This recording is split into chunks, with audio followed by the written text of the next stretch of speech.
Poštovani gledalci, assalamu alaikum, dobrodošli u serijal Poslanikova pedagogija. U ovoj emisiji govorit ćemo, tačnije nastavit ćemo govoriti o intimnim odnosima u islamu. Sa nama je danas profesor naš uvaženi profesor dr. Šefik Kurdić, profesor na Islamskom pedagoškom fakultetu u Zenici.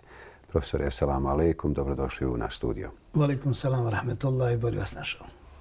Danas ćemo govoriti o jednoj veoma važnoj temi koja se kroz stoljeća nametala sama od sebe, a možemo reći nikada kao danas. A to je prirodno sprječavanje začeća za vrijeme intimnog odnosa. Da li je to dozvoljeno? Bismillah, alhamdulillah, sallallahu ala sejidina Muhammedin, ala alihi wa sahbihi ajma'in.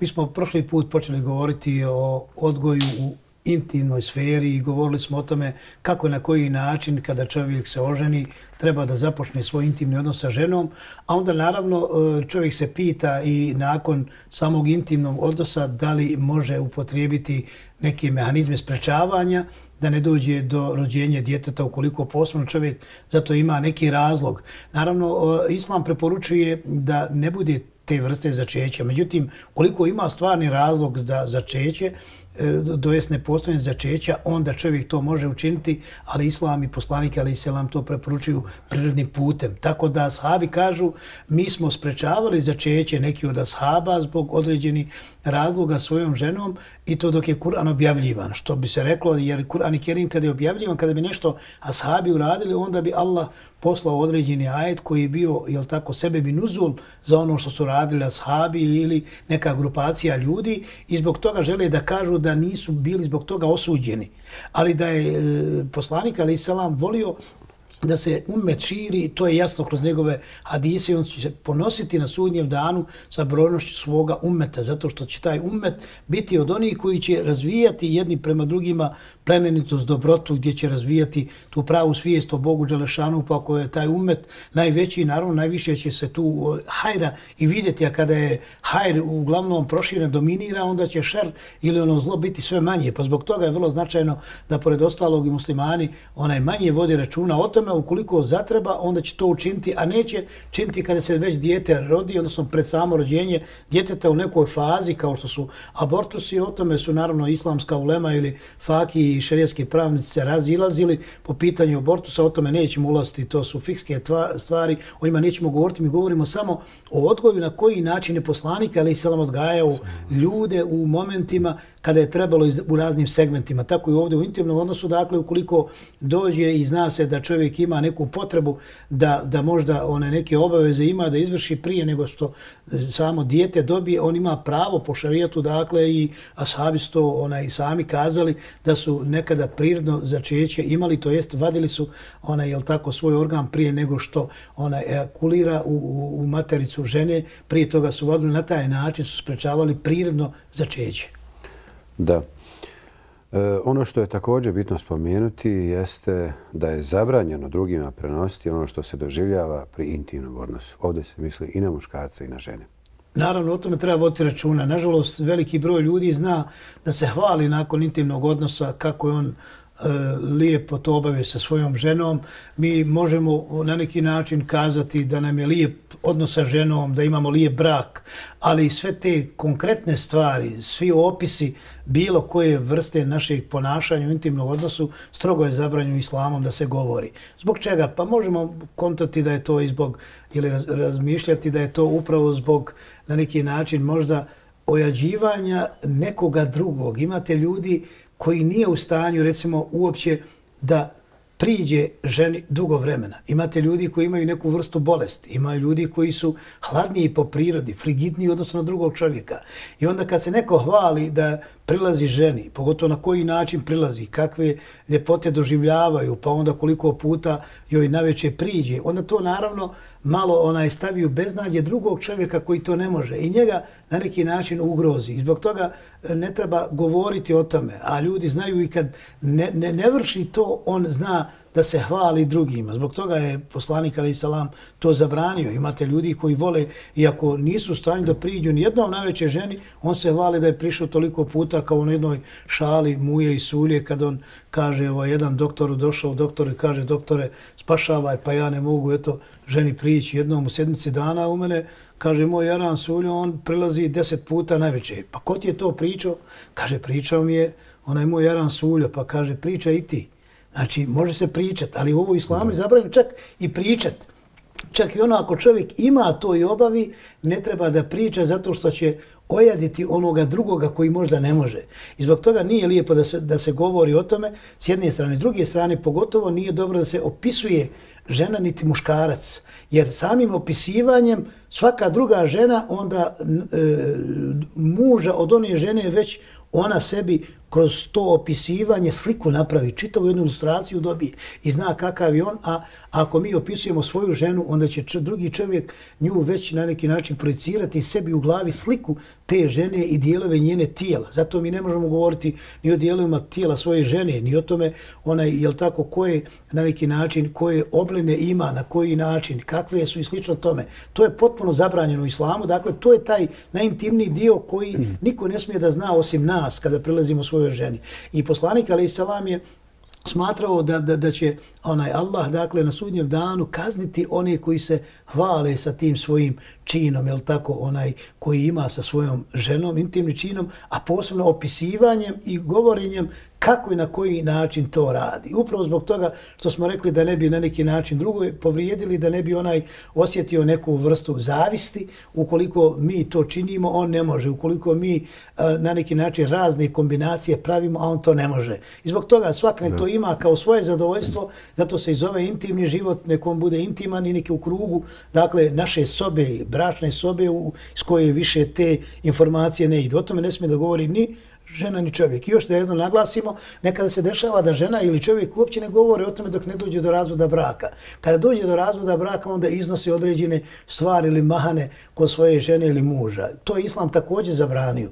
Koliko dođe do razvoda braka, haram je svakoj ženi ili muškarcu da govore o svom mužu, bilo njegovoj potenciji ili impotenciji. Dakle, zabranjeno je uopće pričati o tome. Ako dođe do razvoda braka, mi znamo razloge, žena zna zbog čega je tražila razvod ili muškarac zbog čega je razvod napravio i ne bi trebali bar o intimnim odnosima da širimo priču drugima. Tamam.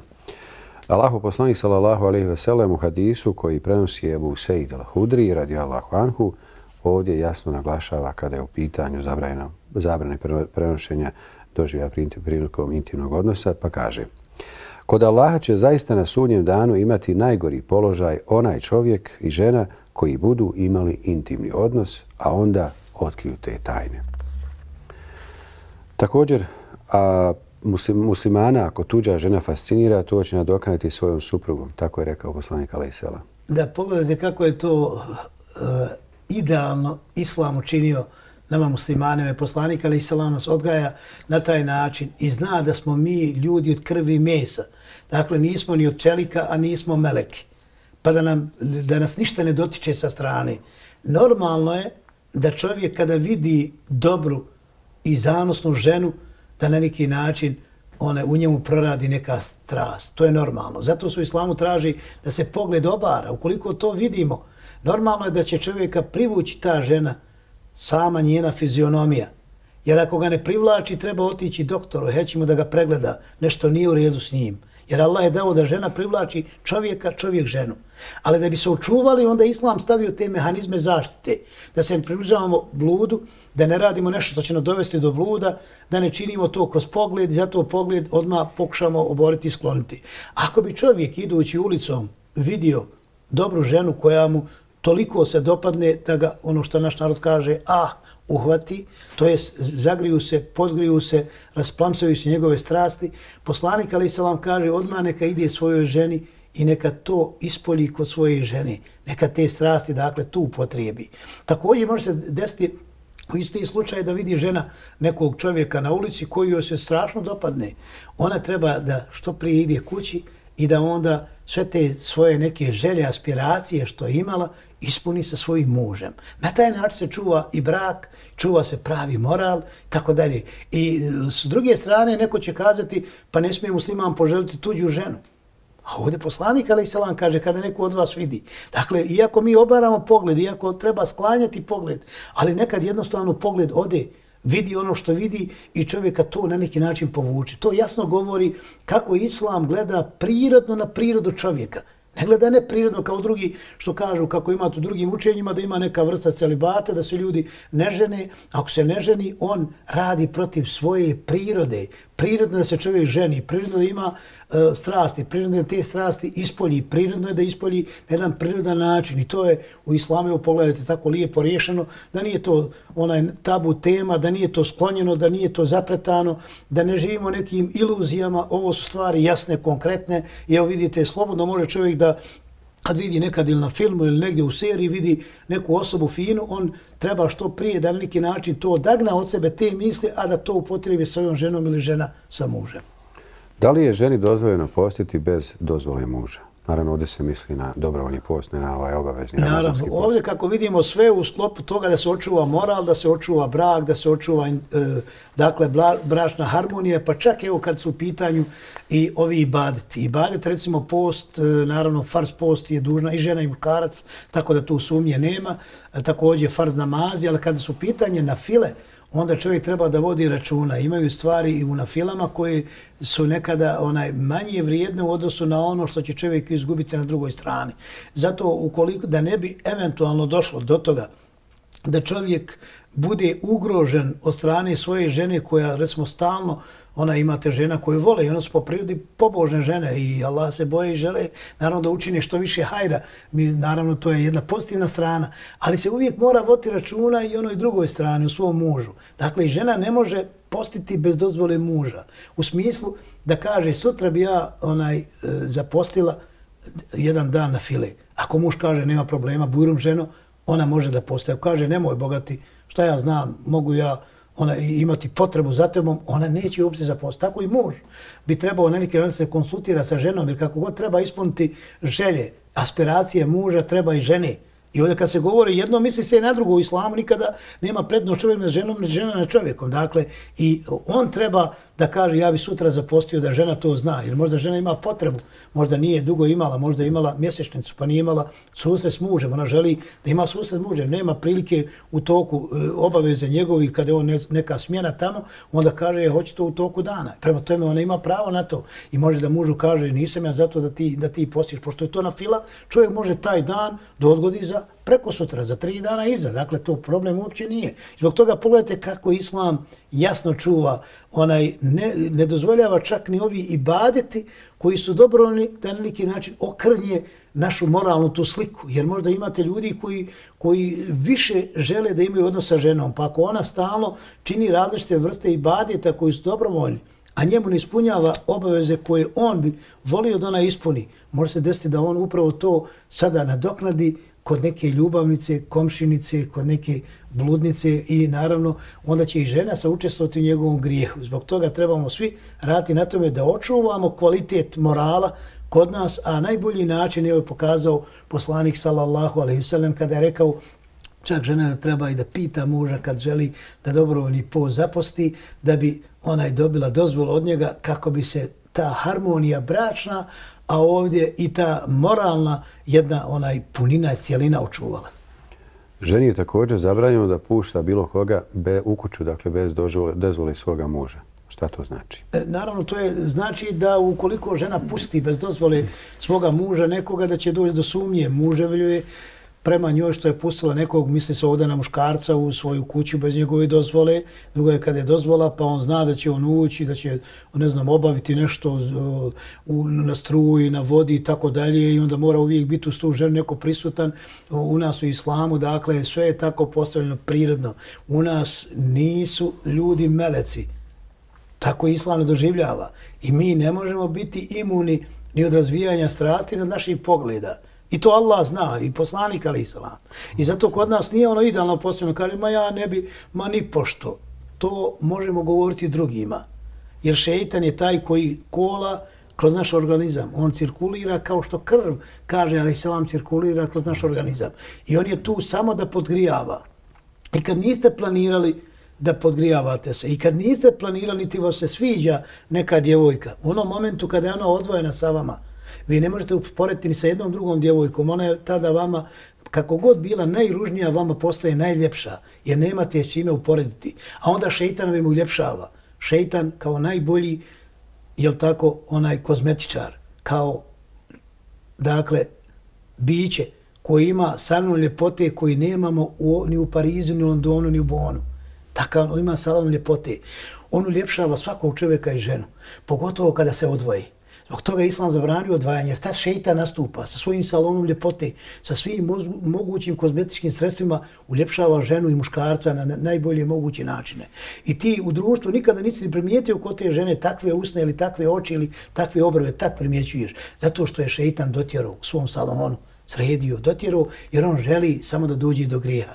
I zbog toga nema kod nas odvajanja. Ne može žena da se odvoji i ne može primati. Ona može, ali kad imaju djeca, ima komšinica, ima neko drugi, može da primi i poštara, da donese poštu, može da primi električara, da obavi neke poslove u kući, može da primi i, jel tako, onaj vodoinstalatera, da uradi nešto u banji, ali pod uvjetom da ne bude sama. Jer samo odvajanje je vrlo opasno i zbog toga što dvoje čim se sastanu muškarac i žena, kaže poslanik alejselam, treći sa njima je šeitan. Šeitan odmah nastupa i on djeluje, odmah djeluje. Koliko će on biti jak, koliko ćemo mi u stvari biti jaki da ne podlegnemo, sve zavisi samo od vremena. Samo od vremena. Jer zato što nismo meleki, nismo čelik, nismo dakle mermer, kamen koji se ne razbija, mi smo ljudi koji se mijenjamo i koji je lako obraditi, a šeitan je maher da vrlo lako to obradi. I zbog toga treba to izbjegavati. Dakle, prvo bez dozvole muža, zato što ne bi sutra muž posumnjao, čak i kad ima neko u kući, ne može muškarac bez dozvole muža da ulazi. Kod nas, ja znam, našim mjestima naiđe čovjek, ne znam, prolazi, vuče nešto iz svoje njive, sijeno, komšinica sjedi, čovjek koji je na poslu u nekoj drugoj smjeni, ona kaže komši, hajde komšija na kahu. I on skrene na kahu i zajedno sa tom komšinom sam pije kahu. Kod nas se to naravno normalno smatraju, komšija naišao, popio kahu, nije problem. Problem je zato što se oni odvajaju, zato što su sami, zato što nisu mahremi jedan drugom, nisu familije. Normalno će doći tu na neki način kroz poglede, razgovore, šale, priču, doći možda do toga da žena osjeti potrebu za tim muškarcem, taj muškarac za njom i ne do Allah da dođe do jednog nemoralnog čina gdje će se pokazati nevjera te žene prema svome mužu kada učini nešto sa komšijom i zbog toga u islamu nema odvajanja. Sve što ima žena sa mužem, to je na javnom mjestu, žena sa tuđim čovjekom, to je na javnom mjestu i to može biti u komunikaciji, trgovanja, biznisa i drugih stvari, a bilo kakvo sjedjenje i sjeđavanje sa osobom koja nije mahrem je islamom strogo zabranjeno, upravo zbog toga da ne dođe do ovih nemoralnih čina koje mi imamo, nažalost, prilike primijetiti na svakom mjestu i koraku i upravo to, svaka ta prilika dovodi do ti neugodnih stvari. Kao što kaže Njegoš u jednom svom stihu, kaže i dobar konj u teretu stane, a i dobra poštena žena u prilici nastrada. On je malo to drugačije rekao, ja neću namjerno da to iznesem. Dakle, nastrada u prilici, kada je prilika velika, isto kao onaj lopta koja lakše uđe u gol, ona koja je blizu gola. Lopta kada je kod drugog golmana, neće lako doći, ima puno terena da pređe, ima puno igrača koje treba preći. I zato se kod nas lopta uvijek tjera što dalje od kuće, a ne u blizini kuće. Kada je lopta u blizini kuće, onda onaj, i ko nije golgetar, može greškom da udari, da se odbije od drugog. Vidjeli ste, onaj udario i lopta bi ošla u aut, da nije udarila onoga igrača i lopta se odbila u gol. Znači, on bi realno profulao. Tako od nas mnogi ne bi nikad učinio loše tuđoj ženi. Ali u prilici tada šeitan šapuće i kaže evo ti prilike, nikada je više nećeš ovakvu imati. I onda on jednostavno ubjeđuje insana i ženu i muškarca da nešto učini. Zato je lijepi islam dao lijepo pravilo, zlatno pravilo, koje se zove vola takrebu zina. U ajetu se kaže nemojte se približavati bludu. Ne kaže Allah nemojte činiti blud, jer kad dođeš tu poziciju ti ćeš ga učiniti jer si slab. Svako je od nas slab. Nego se kaže nemojte se približavati bludu. Otuda alejselam čak se nije odvajao sa tuđim ženama. Iako imao nadziratelja Džibrila nije mogao ništa učiniti, ali je htio nas da odgaja, da nam pokaže kako trebamo nastupati. Zato se ne odvajamo sa tuđim ženama, ne zaključavamo se sa tuđim ženama, ne radimo u kancelarije muškarci i žene posebno, pogotovo ako dugo vremena niko ne ulazi, jer tu se pomalo rađa ta ljubav, rađa se neka vrsta, kao što kaže alejhi selam, jel tako, pogled je strelica šeitanova i ona kad krene, ona se zalijepi. Vrlo je teško onda kasnije odagnati, dvoje razdvojiti iz jednog takvog odnosa kao što imamo čak i na Facebooku, jedan taj odnos koji ima muškarca i žene, pogotovo udati i oženjeni muškaraca koji stalno imaju komunikacije s tuđim ženama. To je vrlo opasno zato što se tu malo pomalo neka vrsta kroz poglede, kroz razgovore, posebno ako to imamo na Skype-u, pa vidimo osobu, sa njom razgovaramo, jednostavno se tu ta ljubav produbljuje, ta neka sviđanje jedni i drugi se produbljuju i na taj način mi u stvari ulazimo u klopku koju šejtan postavlja i na neki način tu nas lako uhvati i onda mi kad podlegnemo, onda je kasno se poslije vraćati, onda nemamo načina, jer kaže i pjesnik i kaže Ibn Kajim u jednoj svojoj knjizi, zaljubljenost je neka vrsta ludosti. I kad lud čovjek nastupi, kako možeš zamjeriti? Zaljubljenost je poput ludosti. I zato imaju granice da ne dođe do toga. A ono sve što je dopušteno, kao što je naš bračni drug, možemo sasvim komotno da s njim uđemo i da imamo sve moguće, da razvijamo svoje te osobine i zato je lijepo da s ovim ženom komuniciramo, da tu ljubav razvijamo, da se često viđamo, da ta ljubav još više, ona je tako rasplamsava, nego mi više razgovaramo na Facebooku sa drugima, a manje sa svojom ženom i onda hoće da nam ljubav sa ženom bude bolja i skladnija. Kako će biti bolja i skladnija kad svima drugima posvetimo više lijepi riječi i udvaranja nego što to uradimo prema svojoj sopstvenoj ženi. I zbog toga Islam upravo to potencira, da očuvamo tu ljubav muškarca i žene i da se ona zadrži u tom krugu. I tako svaka svoju ženu vodi računa o njoj, a ona o njemu, kako će onda doći do razdora u društvu, kako će doći do nemorala. Šta se misli pod riječima žena ne uznemirava muža i ne odbija ga? Pa to je kada, recimo, čovjek želi da priđe ženi ili žena mužu, svejedno, vidjeli smo kod alejhi selam u brojnim njegovim hadisima, traži se da i mi zadovoljimo ženu, ne samo da žena nas zadovolji. Obično muškarac kad priđe ženi želi da ga zadovolji i on odlazi. I ne kaže poslanik alejhi selam da ostanemo kod svojih žena i supruga sve dok i one ne zadovolje svoje potrebe. A ne samo da mi zadovoljimo potrebu i da odlazimo jel tako, iz bračne sobe. Prema tome, ako je u pitanju intimni odnos, treba i žena da bude zadovoljna kao i čovjek. I onda muškarac ako zatraži od žene da joj priđe, ona ga odbije, ovo se misli bez opravdanog razloga. I nekada stvarno žena je bolesna, nekada ima neki problem, nekada ima recimo umor veliki, ona će to čovjeku odmah kazati, da ne dođe do nesporazuma, da ne misli da ona njega ne voli. Jer čovjek će onda posumnjati ako ona prilazi njemu i bježi od njega da ona ima s nekim drugim nekog posla, naravno. Zbog toga žena treba da se opravda i čovjek ženi isto da kaže ako ima neku neugodnost, da ga boli stomak, da ga boli noga, da ga boli glava, da ima neki problem, treba kazati. Ali dakle, ovo se misli na ženu koja često odbija čovjeka, čovjek je željan ženi, a ona ga odbija kao nije raspoložena, nije zato i naravno se kaže tamo da će proklinjati meleci sve do zore ukoliko ona čovjeku ne dođe u bračnu postelju. A pogotovo, kaže, ona koja ode i zanoći van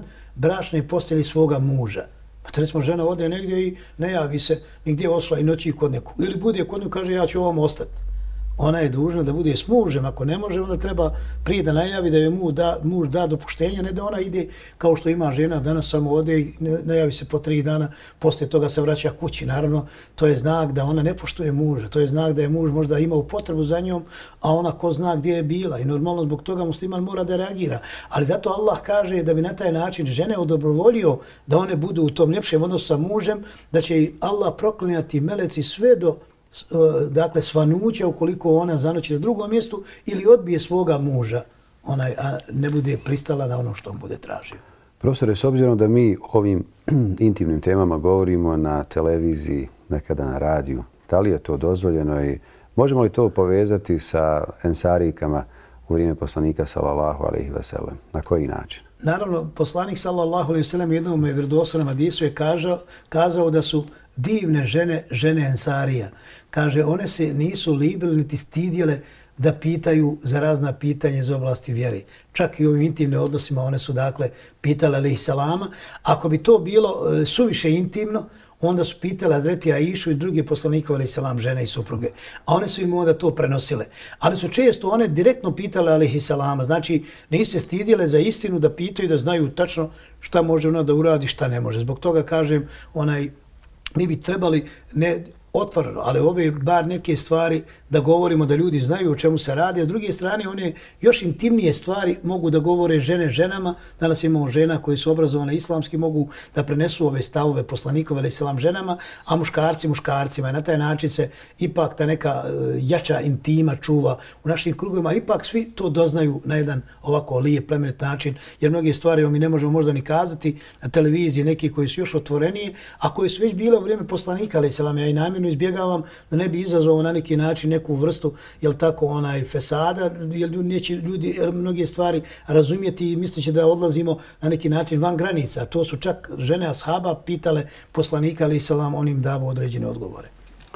Profesor, evo, kada vi ovo sve iznosite, razmišljam o tome da kada bi svi muslimani prihvatili ove stavke da izvršavaju u potpunosti i da to prenose sa svojim komšijama, da razgovaraju o tome, da se ponašaju tako u društvu, da li smatrate da bi to bilo dovoljno da bi svijet bio mnogo drugačiji? Sada govorim samo o muslimanskom korpusu. Kako da ne? Dakle, evo nama prilike da o svim ovim stvarima o kojima mi govorimo, govorili smo o ranijim pedagoškim mjerama poslanika alejhi selam odgojnim i još ćemo nekoliko emisija, ako ovo do kraja serijala o tome govoriti.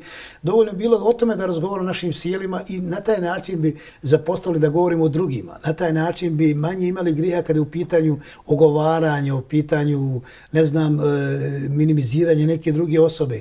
Na ovaj način, kroz ove teme koji bi aktualizirali, svi bi mogli kazati drugima, nešto im prenijeti, oni bi možda postavili pitanje, na taj način bi zaokružili naša sjela koja bi imala neku vrstu svoje, kako bi rekao, ljepote i neku vrstu korisnosti koja bi bila svima od dragocjenog značaja i ne bi bar otišli u grijehe koje mi, nažalost, ulazimo kroz naša sjela kada spominjamo druge ljude i kada i na taj način pokušamo devalvirati, osujetiti, kazati nešto o njima loše i onda zaraditi poneki grijeh. Profesore, mi ne ostaje da vam se zahvalim. Na jako lijep način ste predstavili ovu izuzetno osjetljivu tematiku, možemo je tako nazvati, ali svakako o njoj se mora govoriti jer je govorio i naš poslanik Muhammed sallallahu alejhi ve sellem, koji ništa nije ostavio da je nedorečeno. Hvala vam za ovo gostovanje. Molim lijepo, hvala. Poštovani gledalci, hvala i vama. Mi se vidimo, ako Bog da, u nekoj od naših narednih emisija Poslanikova pedagogija. A do tada ostanite i assalamu alaikum wa rahmetullahi wa barakatuh.